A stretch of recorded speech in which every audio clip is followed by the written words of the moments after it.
This is actually a very good question. ये सवाल हमसे बहुत ज़्यादा पूछा जाता है कि हम इसके अंदर मिडल मैन, जिसे हम रीसेलर कह रहे हैं, उसको क्यों डाल रहे हैं।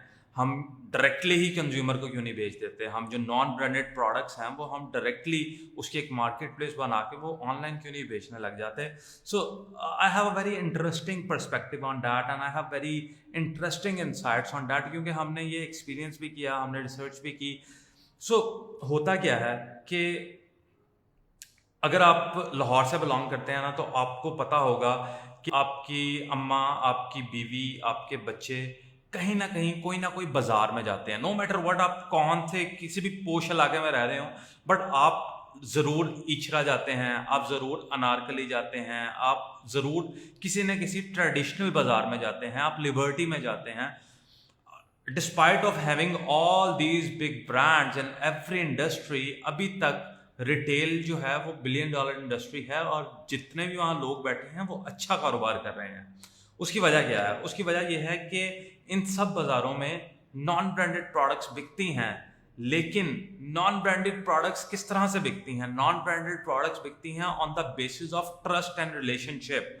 इसका बड़ा अच्छा यूज केस है। मेरी अम्मा जो है वो जब भी शॉपिंग करने जाती है ना, तो उनके कुछ पर्टिकुलर 1 2 3 4 दुकानें हैं कि अगर उन्होंने फैंसी सूट्स लेने हैं तो वो एक पर्टिकुलर दुकान पे जाएंगी। अगर उन्होंने फॉर एग्जांपल टॉवल्स लेने हैं तो वो एक पर्टिकुलर दुकान पे जाएंगी। ठीक है। और वो जो बंदा उनको चीज दिखाएगा वो उन पे ट्रस्ट करेंगी। वो उस चीज को जानती हैं कि भाई ये मुझे जो एक्स दुकानदार या वाई दुकानदार जो भी प्रोडक्ट दिखाएगा वो प्रोडक्ट अच्छी होगी। दैट इज द ट्रस्ट जिसकी वजह से वो वहां जाती हैं। और जो वो टॉवल्स हैं या जो वो फैंसी सूट है वो किसी ब्रांड के नहीं है।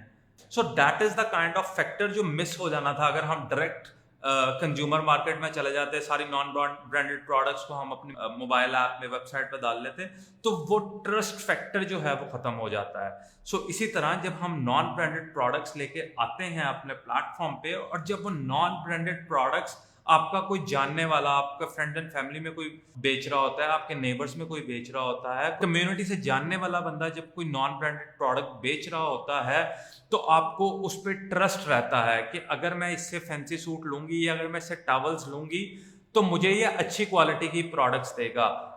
अगर सिर्फ हाँ उसकी एक पर्टिकुलर एड चल रही हो, अगर एक डायरेक्ट कंज्यूमर हो और एक डायरेक्ट एड चल रही हो, there are very less chances कि कोई नॉन ब्रांडेड प्रोडक्ट्स खरीदेगा। बहुत ट्रस्ट इशू है, right. So basically that's where the resellers come in.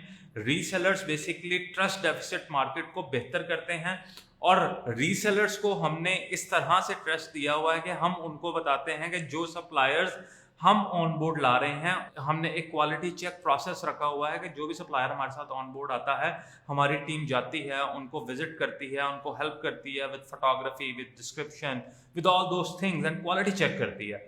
So basically हमने दोनों साइडों को कवर किया है। हमने अपना जो एंड कंज्यूमर है उसको ट्रस्ट दिलवाना है अपने रीसेलर के थ्रू। रीसेलर की क्रेडिबिलिटी पे वो चीज बिकेगी, और रीसेलर की क्रेडिबिलिटी को सेव करने के लिए हमने सारा quality assurance and quality check का मैकेनिज्म बनाया है, और हमने इसको over the time as we grow हमने इसको बेहतर से बेहतर बनाना है।